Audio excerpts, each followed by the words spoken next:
Assalamualaikum warahmatullahi wabarakatuh. Perkenalkan, nama saya Bima Putra, saya dari Prodi Manajemen. Baiklah, kesempatan kali ini saya akan mau memenuhi mata kuliah pengantar ekonomi mikro dengan berjudul perilaku produsen.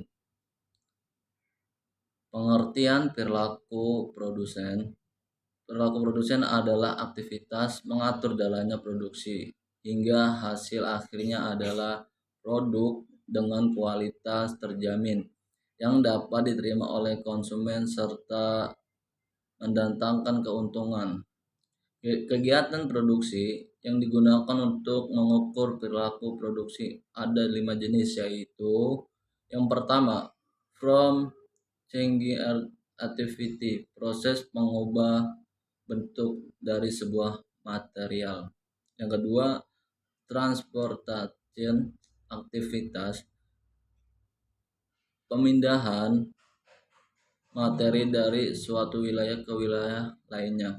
Yang ketiga, store track, aktivitas penyimpan material sehingga dapat digunakan untuk kegiatan produksi di masa depan.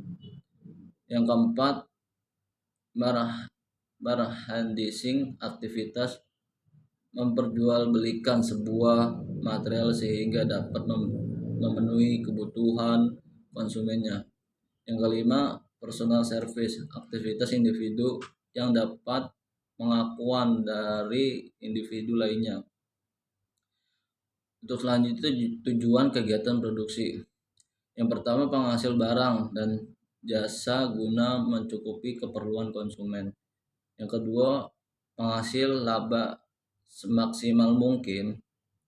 Yang ketiga, meningkatkan kegunaan sumber daya yang sudah dimiliki. Yang keempat, menekan sekecil mungkin biaya produksi. Yang keempat, mendongkrak hasil produksi hingga maksimal. Yang untuk selanjutnya, mendatangkan modal tambahan. Analisis teori produsen. Yang pertama, produksi jangka pendek. Produksi jangka pendek hanya bersifat reguler atau produksi yang dilakukan di hari-hari biasa, bukan perencanaan jangka panjang yang membutuhkan lebih banyak persiapan. Yang kedua, produksi jangka panjang. Perbedaan dengan produksi jangka pendek yang waktunya bisa diprediksi, produksi jangka panjang memiliki waktu yang tidak bisa diukur prosesnya.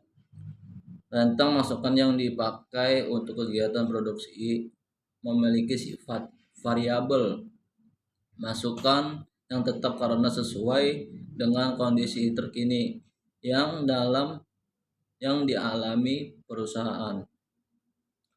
Peran penting dari seseorang produsen. Berikut peran dan masalahnya. 1. Sebagai manajer dalam dunia usaha, terutama ketika masih dalam skala kecil, seorang pengusaha juga harus memiliki kemampuan manajerial yang baik. Mereka harus mampu untuk mengkoordinasi setiap faktor produksi sehingga dapat memperoleh hasil produksi yang maksimal namun dengan biaya yang rendah. Yang kedua, inisiator. Sebagai pendiri dari sebuah usaha, maka motor utama dari perusahaan tersebut tentu adalah produsen. Agar mampu bersaing dengan pelaku usaha yang sama, maka para produsen harus mampu mengambil inisiatif dan peka terhadap isu terkini termasuk dalam perkembangan teknologi. Yang ketiga, penentu kebijakan. Agar proses produksi berjalan dengan lancar dan tetap mendatangkan keuntungan di situasi apapun, maka produsen harus mampu mengambil kebijakan yang tepat. Selain itu, para pengusaha juga harus mampu mengakomodir solusi dari masalah ekonomi modern. Yang keempat, analisis ekonomi. Sebagai pelaku pasar, tentunya produsen harus paham dengan fenomena yang sedang serta akan terjadi di dalam pasar. Dengan demikian mereka mampu membuat keputusan yang tepat, bahkan menciptakan tren yang akan diikuti oleh orang lain. Sekian presentasi dari saya. Assalamualaikum warahmatullahi wabarakatuh.